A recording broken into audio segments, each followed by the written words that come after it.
debate de la jornada de salidas profesionales para el grado de información y documentación. Y en este caso lo que tenemos es una mesa redonda donde intervienen antiguos compañeros de promoción, de titulación, perdón. Y el título de la charla de debate son los caminos diversos de la información y la documentación. Tenemos el caso de Juan Vicente Fernández Moreno, del Hospital de San Rafael, Encarnación Pollato Huerta, trabaja en el MADOC, y Carmela Aguayo, que trabaja en la Diputación Foral de Álava. Todo esto coordinado por nuestro coordinador de grado, pues el que va a hacer de moderador, que es Juan Carlos Fernández Molina. Pues le doy la palabra a él, que va a hacer una pequeña introducción, presentación de cada uno de ellos, y empezamos con la mesa redonda. Bien, muchas gracias. Bueno, como acaba de decir el profesor Benjamín Vargas, es la última sesión de estas jornadas, pero en realidad no, es la penúltima, porque hay una que queda, que es común para toda la universidad, que es pues que hace la UGR Emprende, o no sé, la verdad es que no me sé bien cuál es el nombre, que tiene que ver con cómo integrarse en el mercado laboral de manera genérica y demás. Pero digamos específica, esta efectivamente es la última sesión de esta jornada. Habéis visto como en las anteriores, pues ha habido gente aquí que mostraba cuál era su carrera profesional y habéis visto que eran perfiles distintos y básicamente había dos ligados al mundo de la investigación y un tercero, que fue la última, ligado al mundo de las empresas de gestión documental. Para la mesa redonda de hoy queríamos perfiles un poco diferentes y lo que hemos traído son personas que trabajan en instituciones documentales, digamos, más clásicas, en el sentido de que trabajan en bibliotecas y centros de documentación. Y tanto instituciones públicas, como sería el caso de Encarni, que trabaja para el MADOC, que es el Ejército, ¿no? Por si alguien no conocía que este acrónimo de MADOC, que ya lo va a explicar mejor. En el caso de Carmele, que trabaja para la Diputación Foral de Álava, que también es una institución pública, y en el caso de Juan Vicente trabaja para una institución privada que es muy conocida en Granada, que es la Orden de San Juan de Dios, que es la propietaria de un hospital que también es muy conocido en Granada, que es el Hospital de San Rafael, ¿no? Por lo tanto, en los tres casos se trata de personas que trabajan en bibliotecas, centros de documentación, en archivos. A veces las fronteras entre una cosa y otra son difusas, ¿no? De manera que, y como sabéis, su objetivo fundamental es contaros su experiencia vital desde el punto de vista de cuál ha sido su carrera profesional y daros algunas pistas de cómo podéis acceder a ese mercado laboral y qué opciones tenéis cuando os toque. Aquí hay gente que está en primero y todavía lo ve un poco más lejano, pero otros que ya están en tercero o cuarto que lo ven pues ya como algo que realmente tienen muy, muy cercano. ¿De acuerdo? Así que bueno, vamos a empezar en el orden que estaba previsto en el programa. Entonces va a ser Juan Vicente, que trabaja, como acabo de comentar, en el Hospital de San Rafael. Y que además de los que hay aquí es el que su titulación es la más cercana, ¿no? Porque ¿cuándo fue tu titulación? En 2018 terminé. 2018, o sea que es muy reciente. Os cuenta experiencias muy recientes. Muy bien, cuando quieras, Juan Vicente. Buenos días. En primer lugar, dar las gracias a la universidad y a Juan Carlos por invitarnos. Y os voy a comentar qué es lo que hacemos en el hospital, cuál es nuestra función y cómo hemos podido entrar. Yo en el hospital llevo, por así decirlo, los tres apellidos de las especialidades. Llevo la gestión documental, el archivo y llevábamos un poquito de biblioteca, solo que por decisión de gerencia se suprimió. Lo que pasa es que nos hemos quedado con lo que es manejar un poco de información científica, ayudarle a cada profesional que quiera investigar a cómo son los buscadores, cómo tiene que normalizar su nombre para investigar.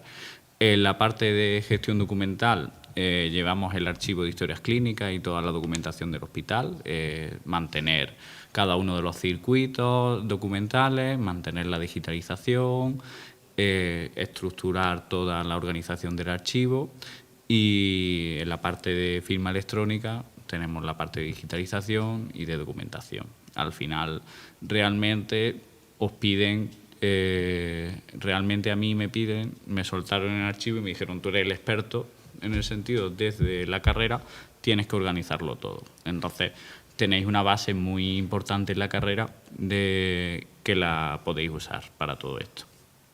Y os quiero hablar también de lo que es la importancia de las prácticas Ícaro. Yo entré a través de una práctica Ícaro, que podéis hacerla a través del centro de empleo, y realmente, aunque es un contacto con el mundo laboral, debéis de aprovecharlo en el sentido no solo para tener un contacto, sino para demostrar lo que valéis y cómo funcionáis.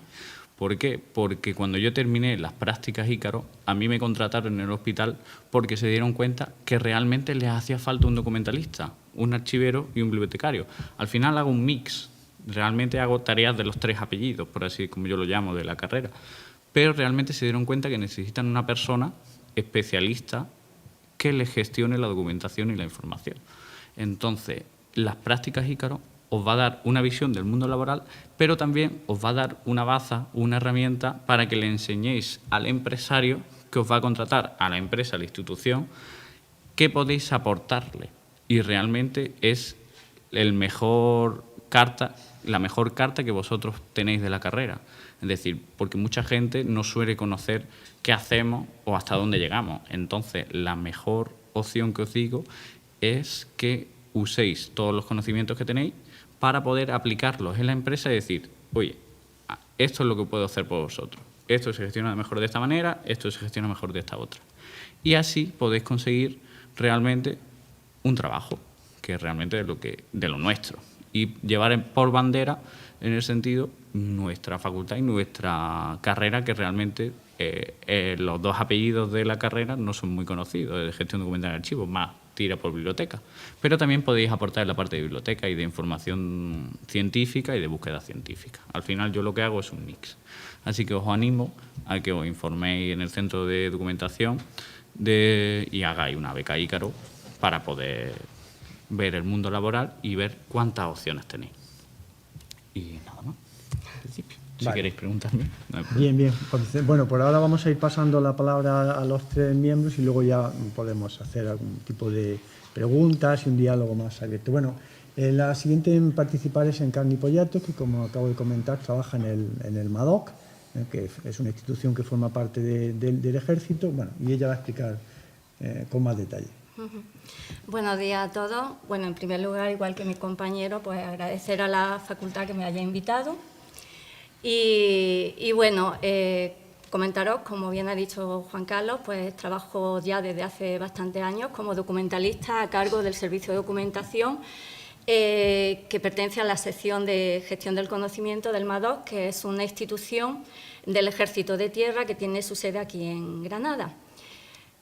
¿Por qué me dediqué a esta profesión? Bueno, lo mío siempre ha sido algo totalmente vocacional. Yo ya con 16 años tenía clarísimo que quería dedicarme a este mundo. A mí yo pasaba mucho tiempo en la biblioteca de mi instituto, me llamaba mucho la atención todo esto y yo lo tuve muy claro. Yo nunca barajé un plan B, ¿no? Hice la diplomatura, que terminé en el año 91, ya llovió mucho desde entonces, y unos años después hice la licenciatura en documentación, terminé en el 96. Y cuando acabé, pues me encontré una situación que supongo que es la situación común que viviréis todos vosotros, ¿no? Acabo mis estudios y ¿ahora qué? ¿Qué hago? ¿Hacia dónde dirijo mi camino?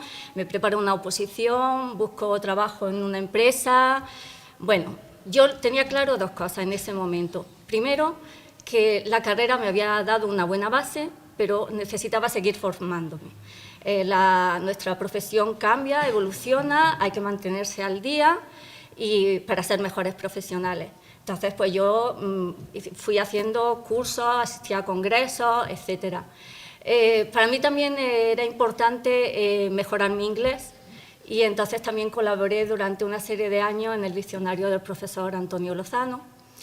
Pero a la vez que consideraba importante seguir formándome, también era ir adquiriendo experiencia profesional, que también me ayudaría a ser mejor profesional, valga la redundancia, ¿no? Y a encontrar, a tener más oportunidades laborales. En aquel momento, hace ya bastantes años, la salida más viable eran las becas de formación. Yo, por ejemplo, pues tuve becas pues, en la biblioteca de la Facultad Veterinaria de Córdoba, estuve en un banco, en un centro de documentación de enfermería, también estuve contratada por Vara, que creo que tuviste ahí una charla hace unos días, y en el rectorado de la Universidad de Granada. En fin, todos estos lugares me dieron la oportunidad de adquirir experiencia en diferentes áreas de nuestra profesión y ver dónde yo encajaba mejor. Y en torno a hace 20 años me llegó la que considero mi gran oportunidad profesional. Evaristo, un profesor de aquí de la facultad, un día me comentó pues, que existía un organismo llamado MADOC y que estaban buscando a un documentalista de apoyo a un proyecto de investigación que estaban llevando a cabo en aquel momento. Recuerdo que era sobre el tema de ciberguerra. Y estaban haciendo entrevistas. Yo me presenté, me cogieron y durante unas veces estuve colaborando con ellos, suministrando la información de apoyo a ese programa de investigación. Ellos quedaron contentos y al cabo de pocos meses me volvieron a llamar para otro programa de investigación que empezaban. Y fue en ese momento cuando en mi mente hizo un clic y pensé, a ver, aquí no ha habido antes documentalistas ni bibliotecarios, pero esta es una institución donde una de las funciones principales es la investigación y contar con un servicio de una manera más continuada sería algo muy útil. Entonces hablé con mi jefe de aquel momento y se lo planteé y esa persona me dijo, pues mira, Encarni, presentándonos un proyecto de un servicio de documentación, lo estudiamos, vemos si es viable y a ver qué pasa. Y así lo hice. Tuve la suerte de encontrar personas en ese momento con una mente abierta que, aunque no conocían nuestra profesión, dijeron, venga, te damos un voto de confianza, vamos a intentarlo. Pero en ese momento nos encontramos con una dificultad, y es que al ser un organismo público, ellos no podían contratarme directamente. Y entonces me encontré en una situación que yo no me había planteado previamente, y es que la única manera de poder desarrollar ese trabajo para ellos era darme de alta como autónoma, ser empresa. Bueno, autónomo, son diferentes figuras. Entonces yo puse en una balanza los pros y las contras, porque en este país ser autónomo es muy complicado. A ver, por mi experiencia, si es indispensable contar con un volumen, entre comillas, garantizado de trabajo, porque si no es muy difícil mantenerse, hay que pagar muchos impuestos, tenéis que pagar vuestra propia seguridad social, en fin, es un poco engorroso. Entonces, si uno no tiene un volumen de trabajo más o menos seguro, probablemente no podrá mantenerse. Yo contaba en ese momento con por lo menos un año por delante y dije, venga, voy a intentarlo y finalmente pues fue bien y me ha compensado. Pero mi recomendación es que si barajáis esa posibilidad, pues estudiéis bien los pros y los contras, ¿vale? Y bueno, si os compensa, para adelante, ¿vale? Lo que yo presenté e inicié fue un proyecto muy básico, una actividad muy sencilla de búsqueda de información en apoyo a las actividades que se desarrollaban allí y organizarles el archivo, documentación que ellos manejaban, etc. Pero tuvo muy buena aceptación y entonces el servicio de documentación fue creciendo y evolucionando, adaptándose a las necesidades del entorno militar, ¿no? Y de las áreas de trabajo que allí se desarrollan, ¿no? Y entonces, en el año 2013, creo recordar, fue un antes y un después en el servicio, porque empezaron, debido al gran volumen de demandas que llegaban de otros organismos de defensa, pero externos al MADOC, pues decidieron que el servicio se abriera a cualquier miembro del Ejército de Tierra y desde ese momento pues cualquier militar, como os digo, perteneciente al Ejército de Tierra, podía solicitar el apoyo del servicio de documentación. Eso supuso pues, que el volumen de trabajo se disparara y evidentemente el número de usuarios. Para que haceros una idea, el servicio empezó atendiendo como a un grupo de menos de 20 personas y actualmente atiende a más de 800 personas. Para que veáis un poco el recorrido, ¿no? Y sigue creciendo, es algo que vivo, que no deja de evolucionar, que tiene que ir adaptándose y conforme a las necesidades de nuestros usuarios, porque si no, no les somos útiles. También en ese momento contemplamos otra opción, y es que pensamos, en el marco de la colaboración con la Universidad de Granada, que sería interesante contar con becarios de las becas Ícaro, que bien ha mencionado Vicente, que pudieran venir y estar con nosotros y trabajar con nosotros durante unos meses, porque era ofrecer la posibilidad de trabajar en un entorno diferente, como es el militar, que no es fácilmente accesible, ¿no? Y, bueno, también que conocieran los proyectos que allí se desarrollaban y que pudieran intervenir en diferentes actividades que les aportara algo positivo para su futuro profesional. Y desde entonces, pues todos los años solemos tener 2 o 4 becarios con nosotros y bueno, en general muy contentos, ¿no?, con el trabajo que desarrollan, y en general ellos también se suelen ir contentos porque conocen un área nueva y bueno, es algo bueno para su futuro. He traído una pequeña presentación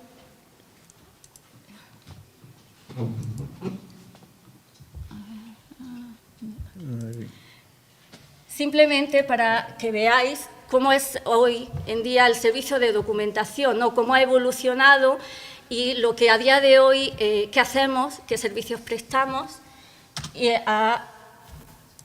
Allí, bien. Lo que allí realizamos, atendemos peticiones puntuales de información, pero realmente el corazón del servicio de documentación del MADOC es las suscripciones anuales. A comienzos de año, nuestros usuarios se comunican con nosotros y nos dicen sobre qué áreas de trabajo van a trabajar durante el año, y entonces nosotros lo que hacemos es ir suministrándole de manera continuada información que se ajuste, pues, a esas áreas de trabajo o a cualquier otro parámetro que nos haya especificado el usuario, ¿no? Después, bueno, trabajamos con multitud de fuentes de información, nacionales e internacionales, previa autorización de, por ejemplo, en el caso de la revista siempre pedimos permiso, ¿no? Y bueno, difundimos información de actualidad militar, nacional e internacional, y hay un proyecto que se llama Militarpedia, que es como la Wikipedia, pero de contenido militar. Es una base de datos que a día de hoy no está accesible de forma pública, solo se puede acceder a través de la intranet de defensa, y nosotros lo que hacemos es, una vez que se realizan las búsquedas y al usuario se le envía la información que ha solicitado, esa información también forma parte de Militarpedia, pensando en que puede ser de utilizar para cualquier otro miembro del Ejército de Tierra que me empeño en darle, que tenga interés en ese tema. Ahí veis un poco el ciclo de la petición, el usuario nos solicita, una vez que se recibe, se realiza la búsqueda en diferentes fuentes de información ajustada a la temática que nos solicitan, y en el menor tiempo posible, normalmente se intenta en un día o 2 máximo, se remite al usuario la información solicitada. Nosotros lo que le enviamos es el enlace al texto completo de los documentos que pueden ser de utilidad. Y como veis, pues estos son nuestros usuarios, ¿no?, las diferentes tipologías de usuarios a los que atendemos.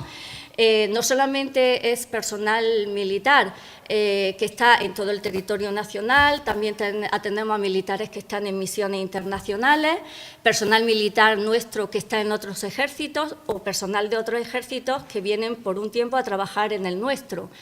Y previa autorización también atendemos peticiones de personal civil.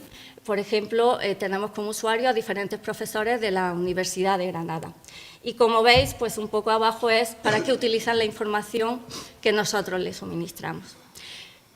Bueno, antes cuando mencioné lo del autónomo, se me ha escapado deciros que uno de los, bueno, como he dicho, es un poco engorroso, pero una de las ventajas de ser autónomo es que me ha permitido no solamente trabajar para el MADOC, sino que también he tenido la posibilidad de trabajar para la Universidad de Granada y para la IFLA, no sé si lo conocéis, el organismo, ¿no?, como autónoma. Y bueno, ya para finalizar, ¿qué os puedo aconsejar desde, bueno, mi experiencia y mi vivencia? Pues, bueno, os diría que confiéis en vuestras capacidades, en vosotros mismos, ¿no?, que seáis constantes, que os vais a encontrar con muchas dificultades, que habrá cosas que no salgan bien, pero yo he aprendido tanto de mis aciertos como mis errores. No dejéis de formaros. Nuestra profesión va cambiando, va evolucionando, nuevas tecnologías, etcétera, etcétera. Si queremos ser buenos profesionales, debemos mantenernos al día y así realizaremos mejor nuestro trabajo, ¿vale? Y, bueno, por último, intentad trabajar en algo que realmente os guste, ¿no? Que os motive, que os aporte, donde aprendáis cada día. Yo sé que es más fácil decirlo que lograrlo, ¿no? En teoría eso es lo que todo el mundo desearía, pero intentad luchar, ¿no? Son muchas horas las que dedicamos al trabajo, ¿no? Y entonces es una satisfacción enorme poder trabajar en algo que realmente nos guste, ¿no? Hay una frase de Confucio que tiene que ver con esto y con la que yo me siento muy identificada, ¿no? Y es, escoge un trabajo que te guste y nunca tendrás que trabajar ningún día de tu vida. Muchas gracias. Gracias, Encarni.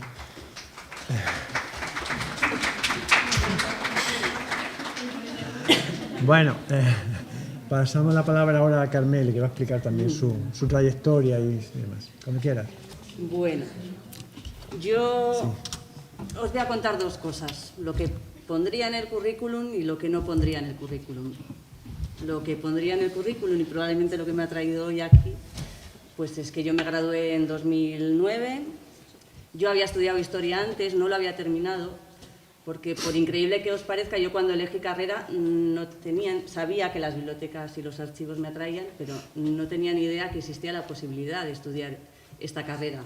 Ni se nos ofrecía, a mí no se me ofreció en ningún momento en aquellas jornadas de salidas en el instituto, ni la salida allí más formal en el País Vasco era hacer historia y hacer un máster de bibliotecas y archivos que existía entonces, destinado a alimentar la nueva creación de la red de bibliotecas y que hoy en día ni siquiera existe ese máster. Hoy en día no hay manera de estudiar esto por allí. A mí historia se me hizo cuesta arriba, no lo siguiente. Y incluso lo dejé a falta de algunas asignaturas hasta que llegó un día que me lié la manta a la cabeza y decidí irme a estudiar biblioteconomía y decidí hacerlo en Granada. Hoy por hoy creo que es una de las mejores decisiones que he tomado en mi vida, a pesar de todo lo que vino después. Todo lo que vino después y que pondría en el currículum es que sin ni siquiera acabar la diplomatura, a mí me ofrecieron trabajo en el País Vasco. Estuve trabajando unos meses en el archivo de la firma digital de ISEMPE, del Gobierno vasco. Ya con la titulación, nada más llegar y mandar el currículum, me llamaron de dos empresas, de Scambit y de Ikertu, elegí la de Ikertu, que gestiona el servicio de bibliotecas de la ciudad de Vitoria, que en aquel momento era el único servicio que estaba privatizado en su totalidad. Luego han venido después, pero aquello era en aquel momento pues una excepción. En realidad el trabajo igual es el más bonito que he hecho. Estuve 11 años en total y por el trabajo en sí, porque la biblioteca municipal te permite ver todo el proceso desde que tú eliges un libro que sabes para quién, se lo ofreces, lo difundes, haces actividades alrededor de esa colección que tú has formado y conoces a los usuarios. Es un trabajo muy, muy bonito, pero nuestras condiciones eran bastante malas y de eso hablaremoslo. Después me ofrecieron trabajar en el Museo de Arte Contemporáneo, Artium, en la biblioteca. También hice un trabajo precioso, también en malas condiciones. Y mientras hice todas las oposiciones, habidas y por haber no, porque sí que es verdad que han sido unos años donde ha habido muy pocas oposiciones, pero yo las hacía todas. Y en 2021 me llamaron por fin de la Diputación Foral de Álava, con lo que mis condiciones laborales han mejorado bastante. Ahora me dedico a editar libros, por ejemplo, es algo que no hubiera esperado nunca, y a catalogar. Yo también os diría que igual las funciones tradicionales, más tradicionales de nuestra titulación, va siendo el momento un poco de despedirse de ellas. O sea, yo catalogo para la biblioteca foral, la biblioteca provincial, que es la más grande de Álava, y lo hago yo sola pues porque trabajamos en red. Trabajamos en red con Rebeca, trabajamos en red con el resto de bibliotecas del País Vasco, entonces en realidad catalogación nueva se hace muy poca. Y luego edito los libros que saca con su sello la Diputación Foral de Álava, bien por solicitud externa de pues, aquella gente que está haciendo estudios sobre sus pueblos, y también los libros que de la propia producción de la Diputación. Y eso es lo que pondría en el currículum más o menos que he hecho. Lo que no pondría en el currículum es que, claro, yo me fui de aquí en plena crisis o en el principio de la crisis. De hecho, no me quedé a completar la licenciatura porque ya me daba un poco miedo en Andalucía cómo se estaban poniendo las cosas laborales. Entonces, yo ya necesitaba trabajar. Y como me ofrecieron trabajo en Vitoria, pues me fui con la diplomatura. Como os digo, el trabajo es muy bonito. Encima el primer trabajo que me ofrecieron fue comprar la colección completa de una nueva biblioteca que se iba a abrir en un barrio. Pues compré 10.000 libros, nada más salir de aquí, de la graduación, que era para mí un reto grande. Quiero que tengáis confianza porque estéis preparados para hacerlo, aunque a veces te presentan proyectos y te crees un poco que no tienes capacidad, pero en realidad sí tenéis capacidad para afrontar cosas muy, muy, muy, muy diversas. Y entonces la crisis llegó también allí. Y en 2013 salió de nuevo nuestro contrato, que lo sacaba el Ayuntamiento de Vitoria-Gasteiz, y hubo un recorte importante.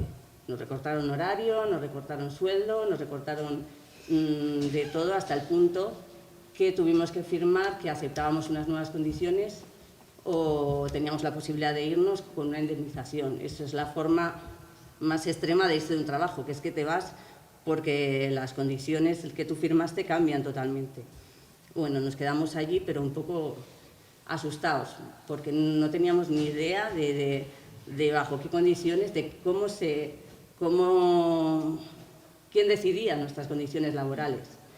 Bueno, hicimos unas elecciones sindicales, yo salí elegida delegada sindical de la empresa sin ningún conocimiento de ningún tipo de negociaciones laborales, ni condiciones, ni convenios, pero se hizo necesario, porque era allí, en un convenio donde nosotros podíamos negociar las que iban a ser nuestras condiciones de trabajo. Y había un convenio que se estaba negociando, que se llamaba Convenio de las Empresas de Ocio Educativo y Animación Sociocultural, y nos subimos a ese carro, las bibliotecas, porque no nos veíamos con fuerza como para firmar un convenio propio, lo cual es bastante complicado.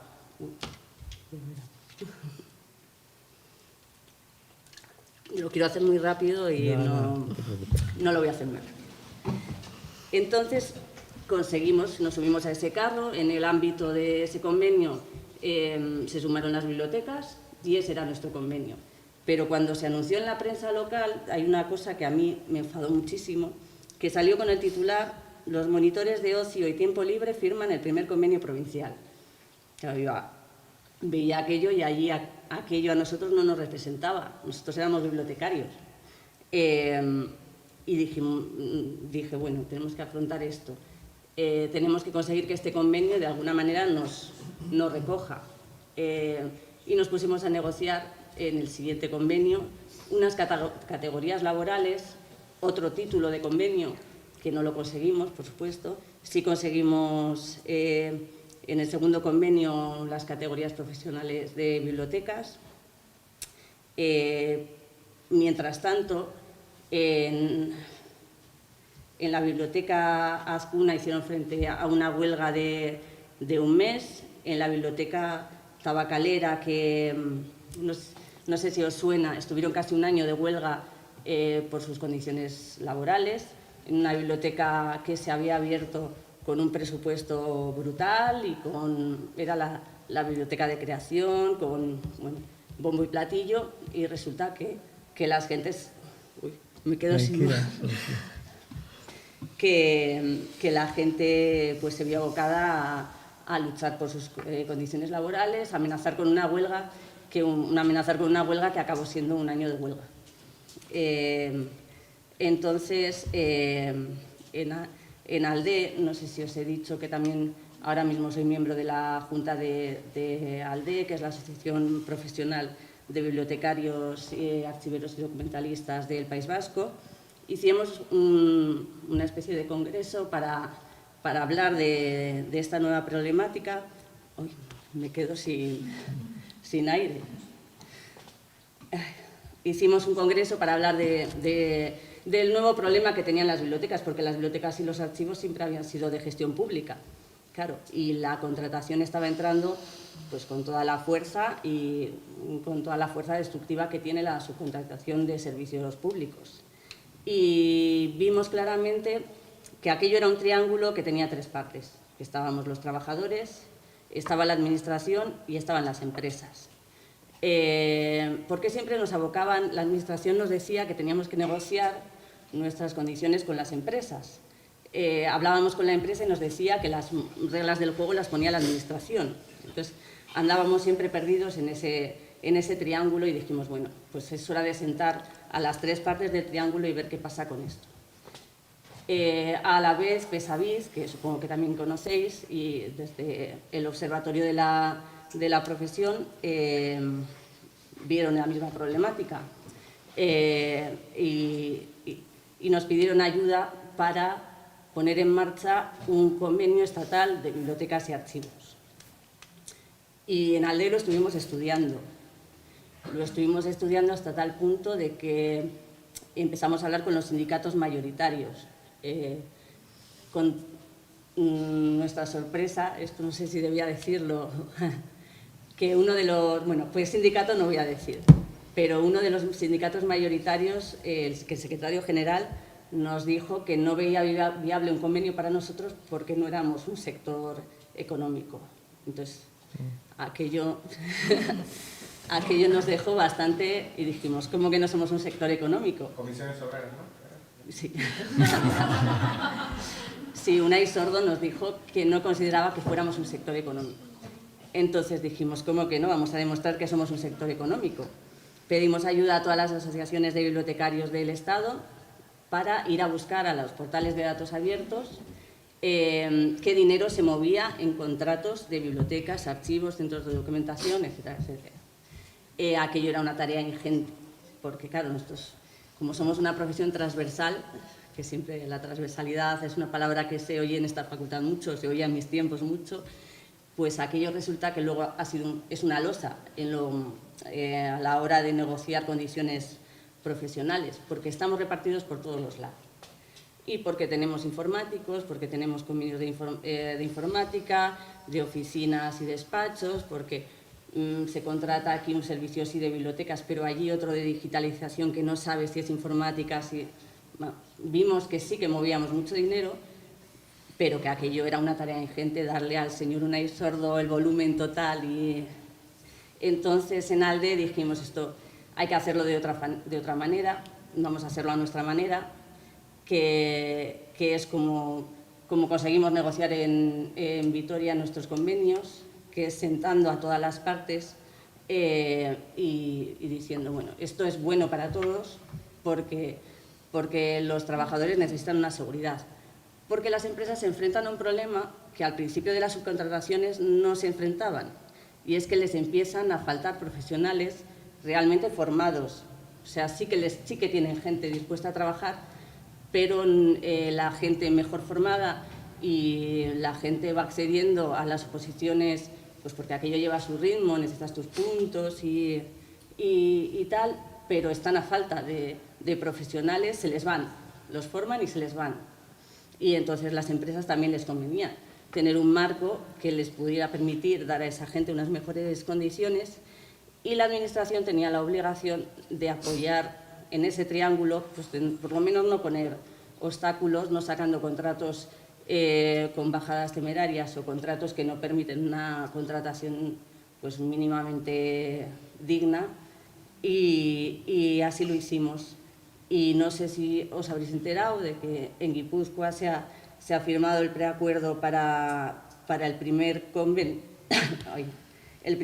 colectivo de gestores y gestoras de la información y documentación de Guipúzcoa, que resulta que es el primer convenio de bibliotecas que existe en el Estado, con el ánimo de no, como igual presentaba FESAVIS en aquel momento, de firmar un contrato estatal que luego fuera de aplicación, sino coger una provincia donde se pudieran negociar unas buenas condiciones y se han negociado unas buenas condiciones de trabajo y llevároslo pues a otras provincias o lugares. No sé cuánto me estoy extendiendo. Bueno, no sé cuánto tú quieras. Y termino ya. Lo que yo os quería animar es más que nada a que estéis dispuestos a moveros, porque es que las oportunidades no sabes dónde se van a presentar. O sea, quiero decir, te mueves a un sitio no quiere decir que te muevas a un sitio para hacer eso para siempre, sino porque hay las relaciones que se crean, las oportunidades que vas a poder ver desde allí no las vas a ver desde aquí probablemente. Hay que estar dispuesto a moverse, sobre todo cuando se puede, porque una vez que uno ya tiene familia, pues las cosas se ponen más difíciles. Que hay que implicarse, más que quejarse. Yo me he dedicado, como veis, a quejarme sin parar desde el sindicato. Hoy por hoy soy miembro de la Junta Directiva de ALDE. Pues yo creo que en el sindicato pues ya mi trabajo no es necesario, pero no quiero dejar de vigilar la profesión en el tiempo libre y por eso ahora soy miembro de ALDE. Hay que trabajar también, hay que, no sé si hacerse valer, pero como ya decía, hay que demostrar lo que tú les puedes ofrecer también, hay que trabajar. Y ya una vez que uno empieza a hacer oposiciones y tal, creo que tenemos la obligación de estar lo más cerca posible de donde se toman las decisiones, porque la administración no es un ente abstracto, la administración es gente. Yo ahora mismo soy técnica de bibliotecas, pues podría redactar convenios de esos que luego he sufrido, o sea, contratos de esos que luego he tenido que sufrir. La administración es un conjunto de personas tomando decisiones y haciendo cosas. Y los profesionales somos los que tenemos que llegar ahí. Somos los que conocemos y defendemos la profesión, los que tenemos que llegar al sitio donde se toman las decisiones. Y para terminar, recomendaros un libro que le he preguntado antes a José Manuel, que no quería decirlo mal y lo voy a decir mal, porque para mí es David Lankes, que no será Lanks o como se dice. Para mí es David Lankes, el libro Ampliemos expectativas. Yo me lo he leído 2 veces y creo que es un libro para tener en la mesilla, porque se vienen cambios como os he dicho, esto de la catalogación, en muchos aspectos creo que se vienen cambios en las bibliotecas, en los archivos, y nosotros tenemos que liderar esos cambios. Muy bien, muchas gracias, Carmela. Bueno, abrimos ahora un turno de preguntas y comentarios para quien quiera hacer preguntas directas a alguna de las personas que están aquí o reflexiones con lo que han contado en voz alta. A ver. Ampliemos expectativas. Está en acceso abierto en la página de ALDE, muchas diferentes. Sí. Y de verdad que es un libro, en ocasiones un poco simple, pero dice cosas muy importantes que, por ejemplo, estoy aplicando ahora. Nosotros tenemos un gran problema en la biblioteca. Nuestra biblioteca es una biblioteca como muy con un gran nombre, es la Biblioteca Provincial. De siempre nos hemos dedicado tenemos depósito antiguo, nos hemos dedicado a acumular libros allí desde el año 3. Sigue habiendo como esa dinámica de acumular libros que ha dejado de tener sentido para mí, que es un problema. Ahora es un problema tener tantos fondos, ahora es un problema gestionar todo eso, pero a la vez dar de comer a lo que quiere ahora las nuevas generaciones. Y ese libro dice algo que es, lo voy a decir así regular, de cabeza, que como que diferentes bibliotecas en diferentes sitios pueden no tener la suficiente importancia, pero muchas bibliotecas, la suma de todo el trabajo de esas es lo que hace el total. Quiero decir que no cada uno tenemos que hacer todo, sino que cada uno en lo local quizá tenga que buscar su salida y hacerse especialista en eso para que la suma sea un total.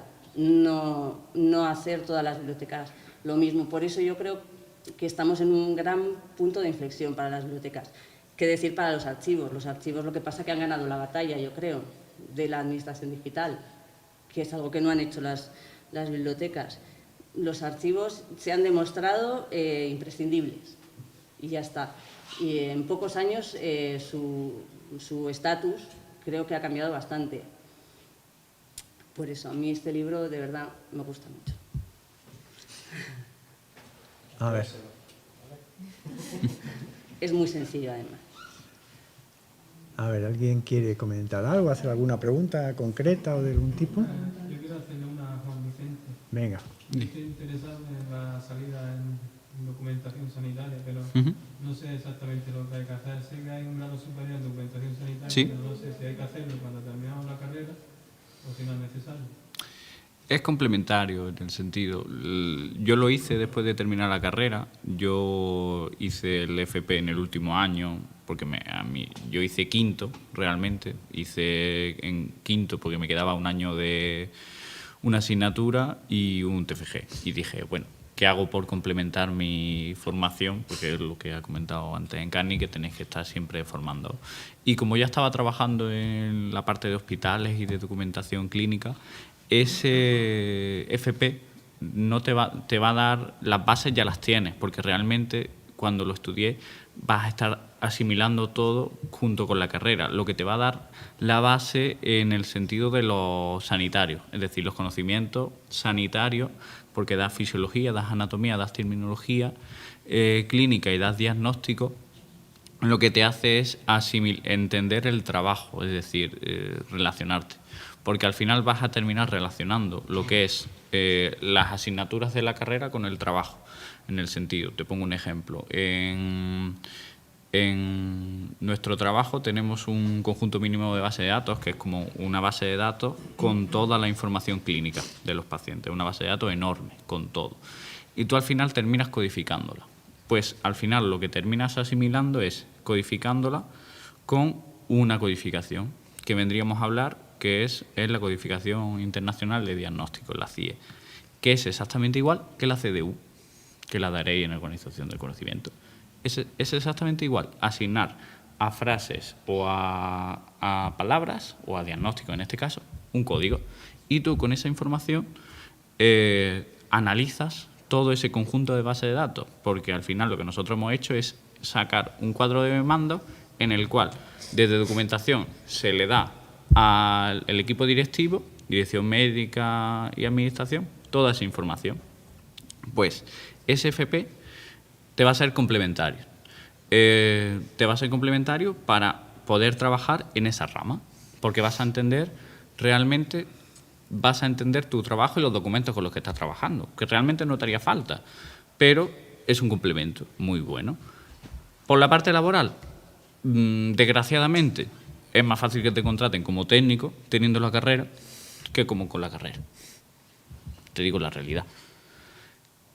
En los hospitales están las dos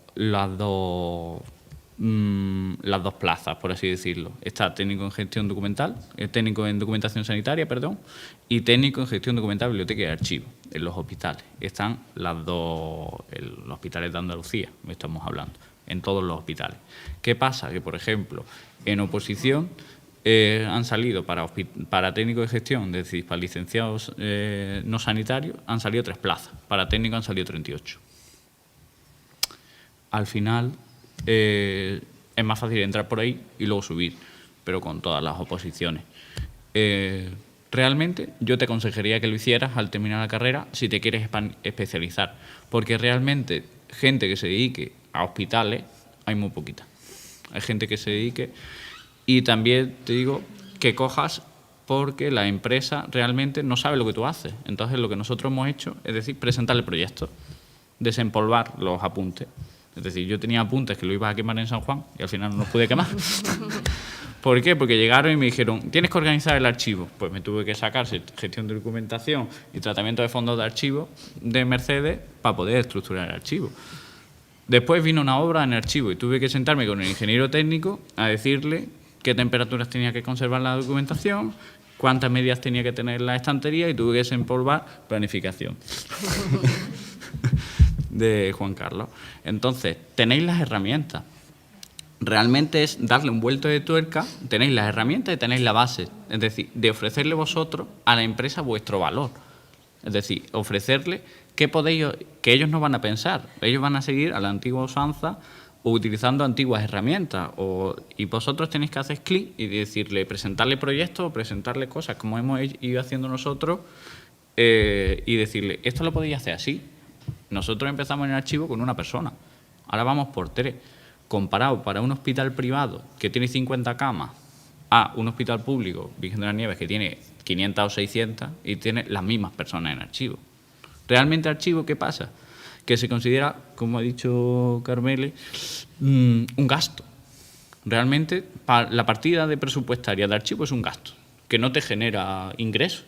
Entonces tú tienes que aportarle a la empresa ese valor para que realmente ese gasto no va a ser ingreso, pero va a ser eficiencia, va a ser eficacia.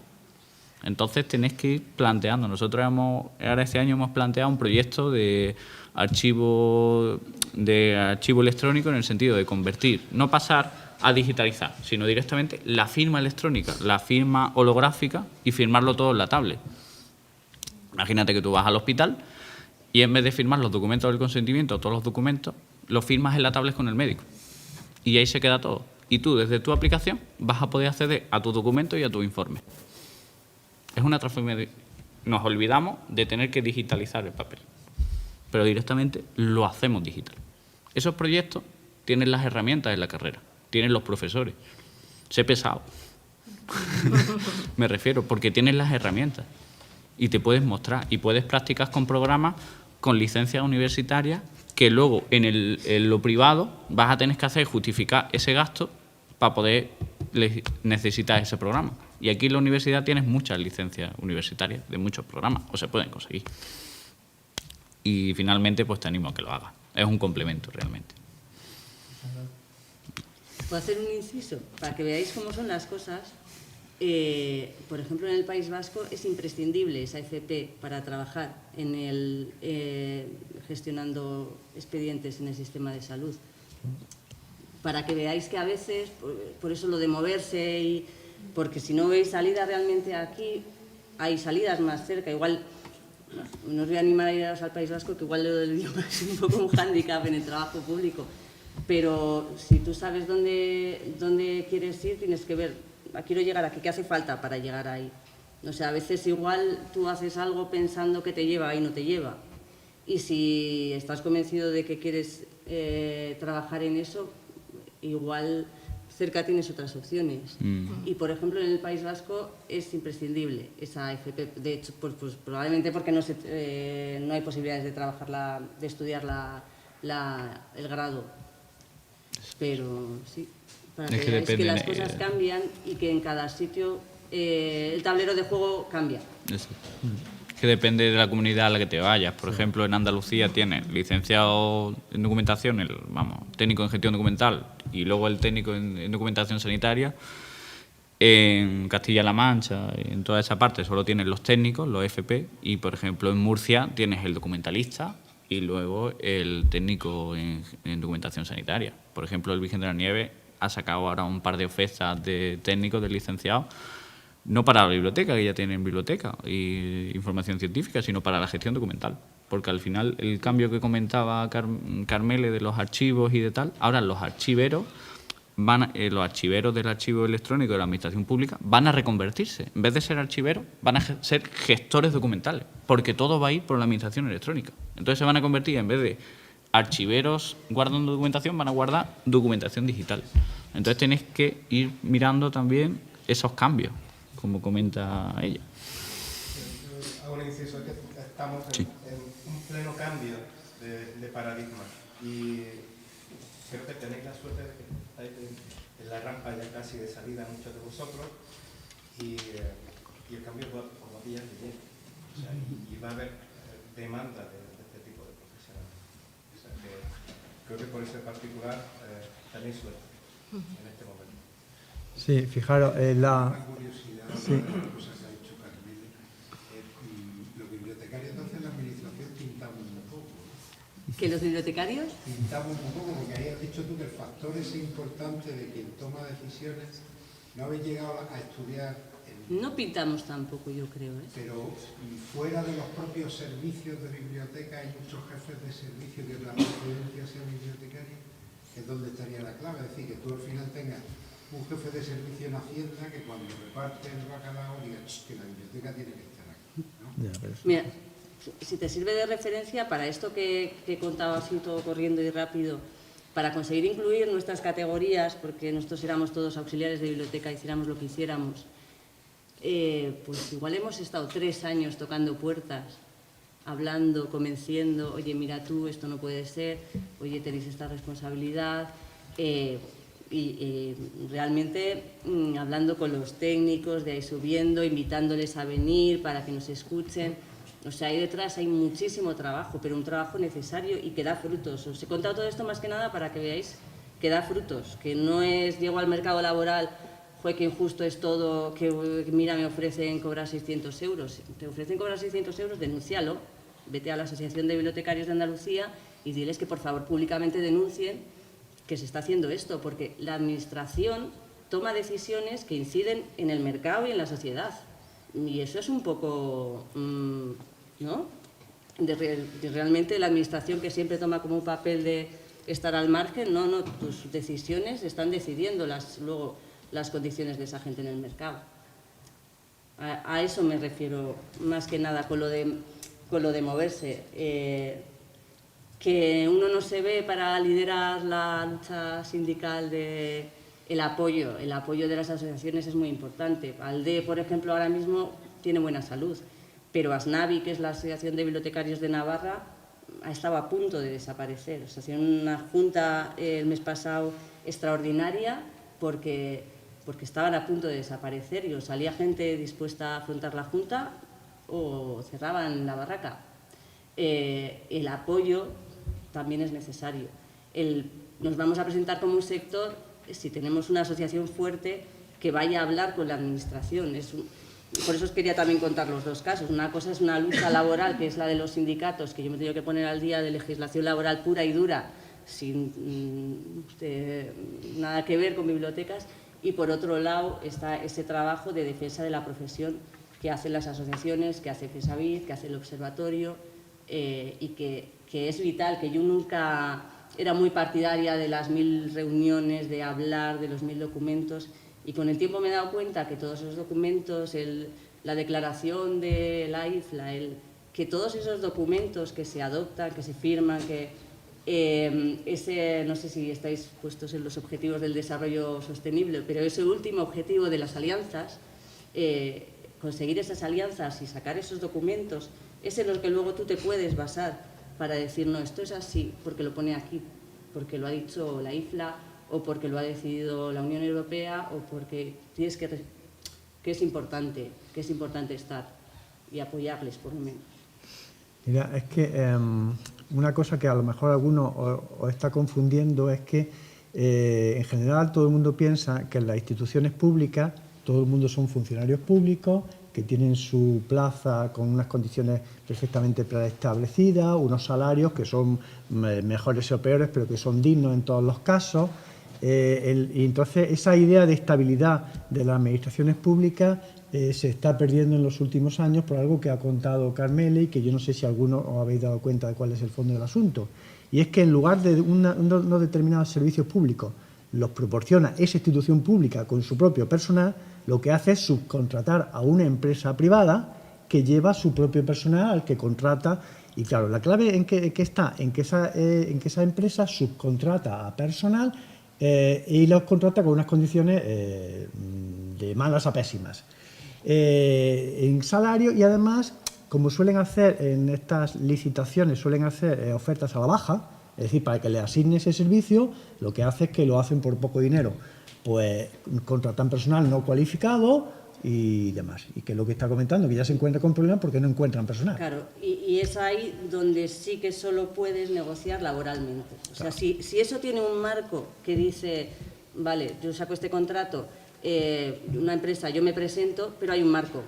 Esto es lo que tienes que... Eso salió de aquel congreso que os he contado, que nos reunimos todos para hablar, invitamos a las administraciones, con tan buena suerte que el Ayuntamiento de Vitoria, por ejemplo, apareció. Y me dijeron algo muy curioso, me dijeron, ¿dónde miro yo qué hace falta? Si tengo una biblioteca que sirve a 50.000 personas, ¿cuántos bibliotecarios hacen falta? ¿Dónde se mira eso? ¿Dónde miro cuánto cuesta la hora de trabajo de un bibliotecario o el documento catalogado? Y no hay libro blanco, no hay dónde. Entonces, los contratos salen copiándose unos a otros, más o menos. Y yo no estoy en contra de la contratación ni de que haya empresas que se dediquen a esto. Estoy en contra de que se externalicen servicios que son propios de la administración pública. O sea, que solo se gestione personal, porque en estos contratos se gestiona personal, pero simplemente hay una empresa de por medio. Tiene mucho sentido empresas especializadas que hacen cosas. O sea, yo para digitalizar en mi biblioteca no me compro la máquina y me hago todos los cursos de digitalización y contrato una empresa que es especialista en eso, con un contrato que permita que esas personas pues trabajen de forma digna. Pero sí tiene sentido las empresas privadas, no quiere decir que tengamos que estar en contra.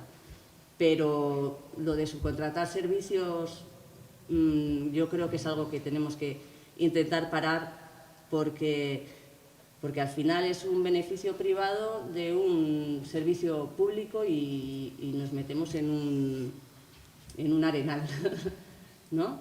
Porque en qué momento simplemente por gestionar personal, por no contratar tú directamente ese personal, tiene sentido externalizar ese servicio.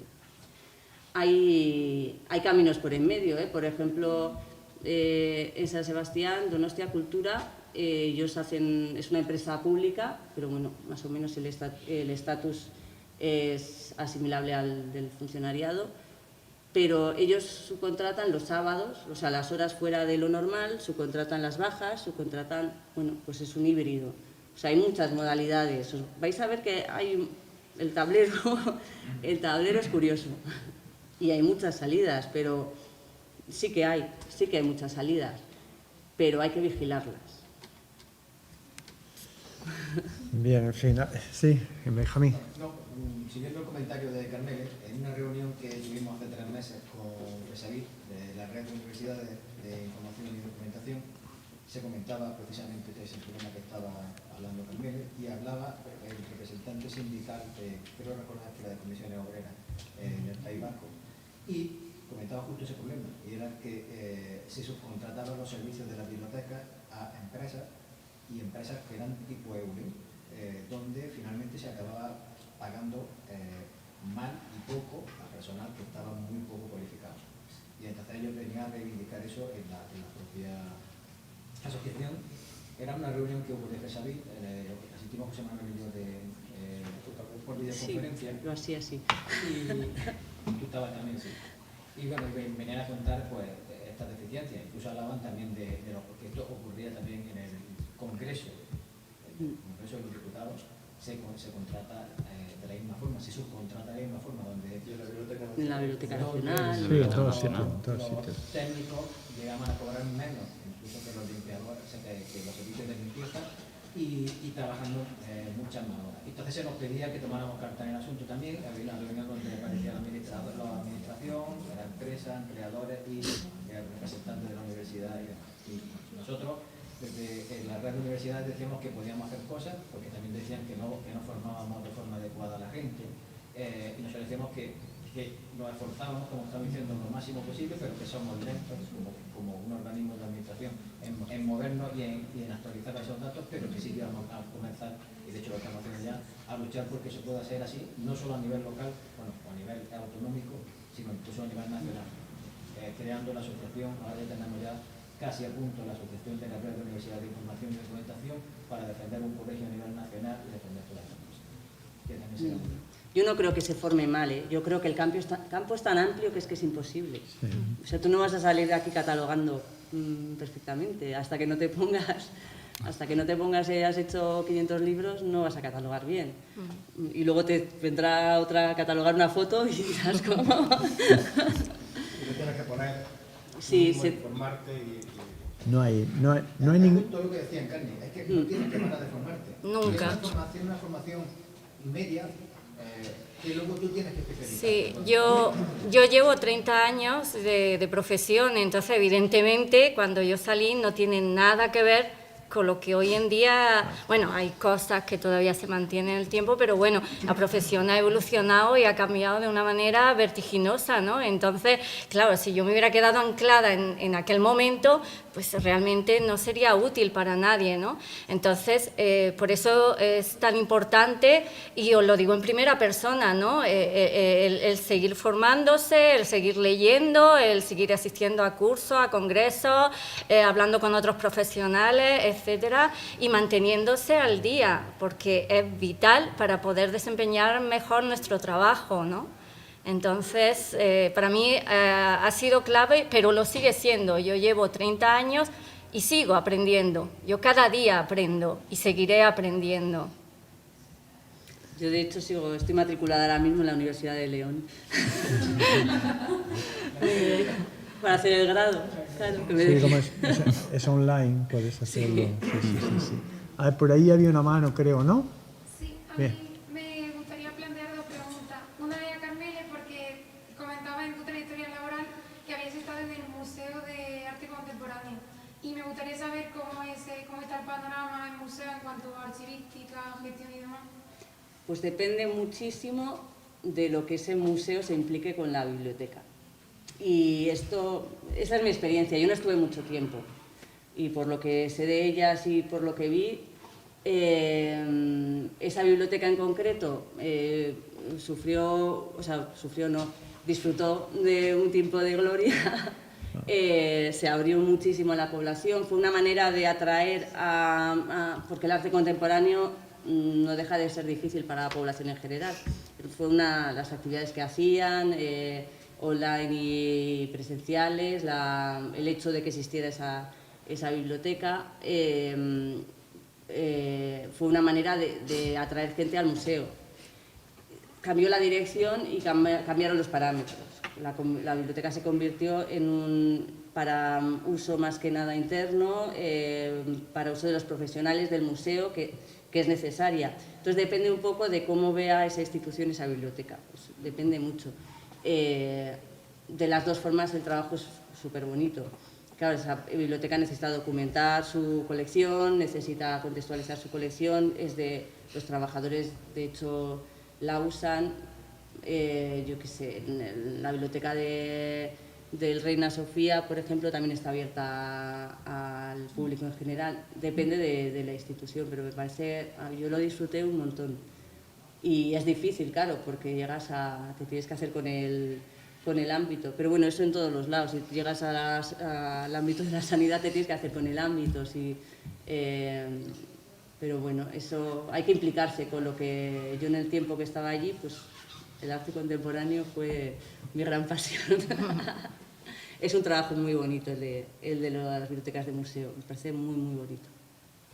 También pienso que depende, a lo que ha comentado Carlos Castro y lo que has comentado, que depende también de la persona que esté en dirección o la persona que esté como en esa parte. Pues, por ejemplo, un ejemplo de la orden hospitalaria es que, por ejemplo, en el museo, quien lleva el museo y quien lleva el patrimonio es un documentalista, Francisco Benavides, antiguo alumno de aquí. Exacto, que ahora va a crear un centro de patrimonio artístico y en el desglose de puestos ha puesto un especialista en patrimonio, un licenciado en patrimonio y un documentalista y un bibliotecario, porque van a crear una biblioteca, van a crear la documentación y van a crear el patrimonio. Entonces depende mucho también del perfil de esa dirección. Si no saben nada, van a poner a museólogos y ya está, pero no ven la importancia de esa gestión que puede hacer cada uno de los perfiles. Entonces va a depender también de la dirección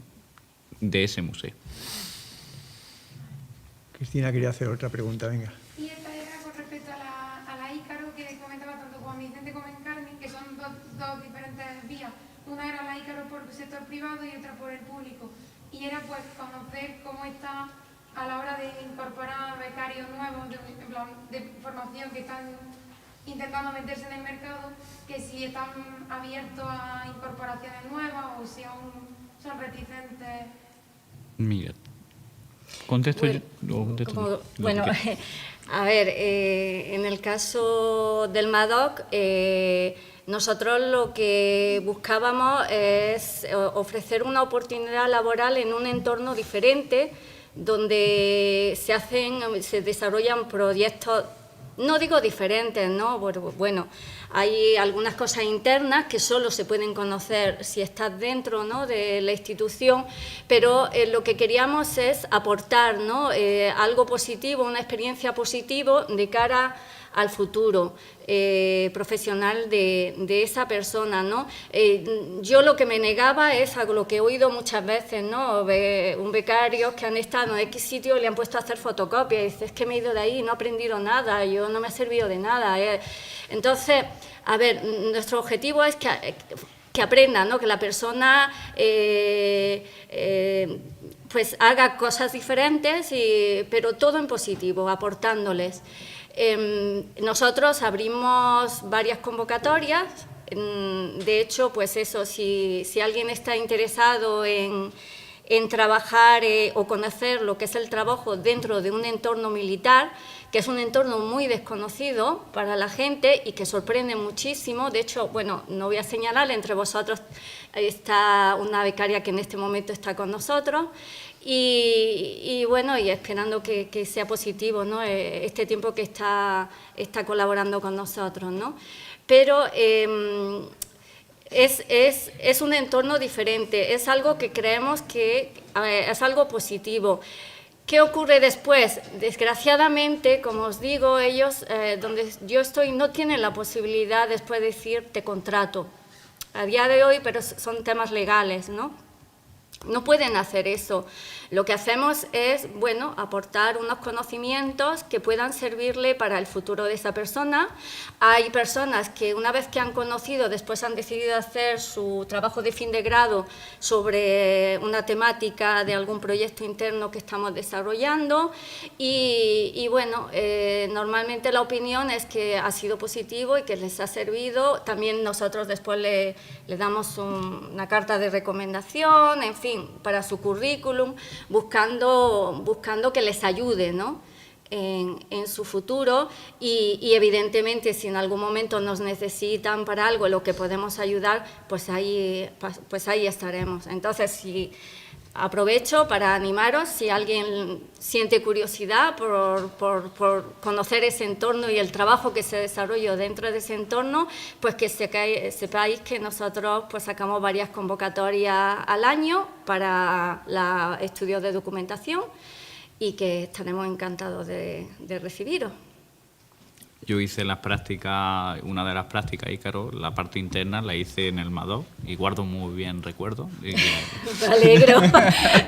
Nosotros también y además, perdona Vicente, que te interrumpa, para mí ha sido una alegría. Exacto, yo cuando vi el programa también de la jornada se lo he dicho a él y le vi, porque él estuvo con nosotros hace 3 años. Sí, tuvo una beca Ícaro con nosotros, como digo.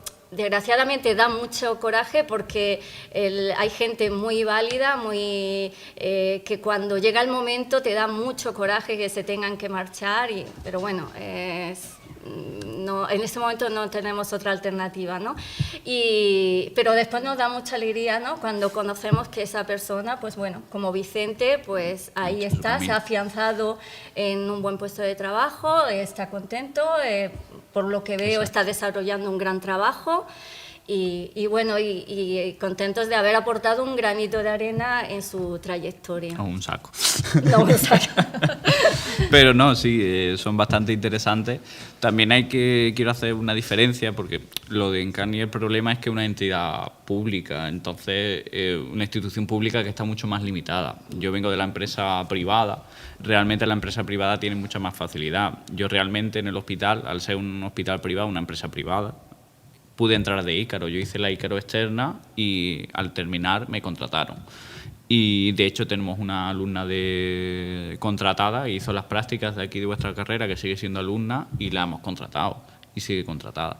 Entonces lo que pasa es que la empresa privada tiene mucha más facilidad si el becario o el práctico funciona, se ha integrado, de contratarlo. También hay una parte que a lo mejor no os explican o no sabéis, es que en la práctica Ícaro, si la empresa, en todo caso la empresa privada, porque la pública no la puede hacer, si la empresa se le ofrece al contrato Ícaro una ampliación de 3 meses más de práctica Ícaro a cambio de que la empresa le haga un contrato. Entonces podéis usar esa posibilidad, que muchas empresas privadas no lo saben, no lo conocen, o los alumnos no lo conocen. Entonces, aprovechar esa base, es decir, podéis utilizar esos 3 meses más, en vez de ser 6, son 9 meses de práctica, pero a cambio de un contrato. A cambio de, se firma un compromiso de la universidad con la empresa de que os deben de contratar. Entonces podéis usarlo. Pero esa utilidad solo está en la empresa privada, porque en la institución pública, al final, los procesos de selección son distintos. Carlos quería preguntar algo. En los procesos esos que tiene el ejército de militarización de determinados servicios, ¿tú crees que podríamos llegar a plantear el tema de los documentalistas? Llegar al acuerdo del ejército. Lo mismo que los capellanes entran de comandante, que hay como una especie de convocatoria en la cual se entra como personal militar. A ver, dentro del Ministerio de Defensa es como cualquier otro organismo público, ¿no? Se sacan por oposición, hay pues facultativos, auxiliares, pero por plaza de oposición. Lo que pasa es que dentro del Ministerio no salen muchas plazas concretas, ¿no? Entonces, hay más oportunidades de trabajar pues, a través de licitaciones. Y yo creo que utilizando tu propia experiencia, sí. 20 años, demostrándose la necesidad de que hay un servicio, se podía plantear incluso desde la propia facultad, animarle a que convoquen en puestos civiles o incluso en puestos militares que creen puestos de ese tipo dentro del ejército. Ya, lo que pasa es que, bueno, ahí hay unas dinámicas internas, ¿no? O sea, yo, por ejemplo, allí donde estoy, pues estarían encantados porque el volumen de trabajo es brutal, ¿no? Entonces, claro, ellos estarían encantados de contar con más personas, pero no depende de ellos. Hay una dinámica interna a la hora de crear puestos de trabajo, a la hora de sacar plazas, etcétera, etcétera, que se gestiona, que la decisión no se toma aquí. En Granada a lo mejor pueden decir, tenemos esta necesidad, necesitamos esto y esto, pero finalmente pues están los presupuestos, están diferentes criterios y las decisiones pues se toman en Madrid normalmente o bueno, en otro organismo, ¿no? Entonces no es sencillo, ¿no? Si dependiera directamente sería todo más... Lo que tú dices, ¿no? Yo creo que sería más fácil de conseguir eso porque aquí ya en Granada son muchos años, ellos sí conocen nuestra profesión, evidentemente, y además es que ellos dicen, no se plantean, ¿no? Que no sea un profesional, porque ellos dicen, no contamos con personas dentro que tengan los conocimientos necesarios para realizar un trabajo así especializado, ¿no? Entonces, claro, ellos ya conocen lo que podemos hacer, lo valoran muchísimo y no quieren perderlo, ¿no? Pero una cosa es eso, y otra que, por desgracia, no depende de ellos, ¿no? El decidir pues, que salga este puesto, aquel, no sé qué, sino que ya, como digo... Me ha contado que yo quería hacer un inciso. ¿Qué pasó con la crisis? Que al final, donde dieron el tajo fue por nuestro sitio. Ahora que parece que se va a dedicar más dinero al ejército, vamos a poner pero una medida, oye, que tenéis Creo que va a ir por otro lado el asunto, Bueno, yo de hecho al terminar las prácticas Ícaro me quedé con tan buen sabor de boca que lo busqué la manera de hacerlo y pregunté a Saiz Pardo incluso, al comandante que tenía de tutor, Y lo que encontré fue que si el ejército, bueno, el Ministerio de Defensa necesita algo, suele tirar ya, por ejemplo, archivos, que suelen tener archivos y demás, biblioteca y tal, tiran de los propios funcionarios del Estado, es decir, del cuerpo facultativo de archivos y bibliotecas. Te sacan la plaza, pero la sacan pidiendo uno de los requisitos que sea facultativo, que sea un propio funcionario. Entonces lo hacen como, lo cogen de la administración pública y se lo llevan. Entonces es como una estructura muy cerrada. Es complicado. Exacto. Es bastante Es una estructura complejo. muy Yo cerrada. de verdad agradecería, ¿no?, que hubiera más flexibilidad, porque Ojalá. realmente necesidad la hay. Y profesionales lo hay, y muy buenos, ¿no? Y da mucha rabia cuando tenemos a un becario y una persona súper válida y tienes que dejarlo ir. Y yo muchas veces he hablado con mis jefes que podemos hacer algo porque vamos a perder a una persona súper valiosa y claro, te encuentras con las manos atadas porque no depende, por desgracia, de nosotros, ¿no? Sino que ya es un tema legal, que hay que ajustarse, bueno. Vosotros que sois como el Consejo Superior de Investigaciones Científicas en el ámbito militar, nadie pensaría que el Consejo no tenga centros como el CINTO o los centros de documentación que ha tenido. El caso es equiparable, ¿no? En el ámbito militar es casi lo mismo. Carmeli quería comentar algo. Venga. Es que le has dado justo en el meollo de la cuestión de la privatización y de sacar contratos, que volver a, no sé si la palabra es así, publicitar con cosas que se han privatizado es muy difícil. Yo no conozco el caso concreto de pero sí conozco, por ejemplo, lo que pasó en A Coruña en 2016, creo que fue, o alrededor. Porque esto de modificar las RPTs, la relación de puestos de trabajo de una administración, es una decisión política. Tiene que haber políticos que digan, no, este contrato para nosotros otra vez. ¿Qué pasa? Que es un expediente que se puede alargar tanto en el tiempo, porque es que son muchas cosas. Hay que modificar la RPT, hay que decidir si los que están se van, se quedan, se hace ¿cómo se gestiona todo eso? Es un expediente que si dura más de 4 años, que dura la legislatura del político que ha decidido emprenderlo, y se acaba la legislatura y llega otro político y te quedas con todo el expediente empantanado, que es lo que les pasó en A Coruña. O sea, por eso hay que parar ese tipo de privatizaciones, porque es que volver a echar para atrás, eso es muy difícil. Ahora es implanteable en las bibliotecas municipales de Vitoria volver a la gestión pública de este servicio. Implanteable. Bien, ¿alguna pregunta, algún comentario, alguna reflexión? ¿No? Bueno, pues en ese caso damos las gracias a los 3 participantes de esta mesa redonda, que creo que ha sido de gran utilidad para todos nosotros.